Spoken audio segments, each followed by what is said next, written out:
নমস্কার বন্ধুরা, তো দেখো আজ একটা কাজের জন্য বেরিয়েছিলাম। কাজের জন্য কি শরীরটা খারাপ, ডাক্তার দেখাতে গিয়েছিলাম। তারপরে শাশুড়ি মায়ের শরীরটাও ভালো না, কদিন জ্বর হওয়াতে একদম মুখে কোনো রুচি নেই। তাই ভাবলাম একটা ডাব নিয়ে যাই, জলটা খেলে অন্তত শরীরটা একটু ভালো লাগবে। তাই ডাব দাদাকে বললাম ভালো করে চেঁচে দাও, বাড়ি গিয়ে আমার শাশুড়ি মাকে দেবো। তারপরে ভালো করে চেঁচে একটা পাইপ দিয়ে দিয়েছিল, নিয়ে এসে বাড়িতে শাশুড়ি মাকে দিলাম। বাড়িতে ফিরে এসে দেখছি এক দাদা ইঁচড় নেওয়ার জন্য দাঁড়িয়ে আছে।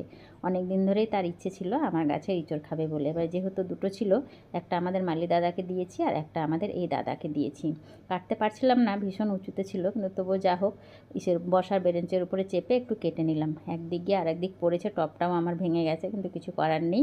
দাদার অনেক দিনের ইচ্ছে ছিল ইঁচড় খাবে, ফাইনালি তাকে আমি গুছিয়ে দিয়ে দিলাম। তো বন্ধুরা, ভিডিওটা ভালো লেগে থাকলে অবশ্যই লাইক করে দিও, আর এরকম ভিডিও দেখার জন্য আমার পাশে থেকেও চ্যানেলটিকে সাবস্ক্রাইব করো। কে ওটা কে? ওটা দাদা? এটা দাদা, একটা জাকির দা। এটা একটা আমাদের দাদা। আপদে বিপদে ওই পাশে হ্যাঁ, থাকে। বেশ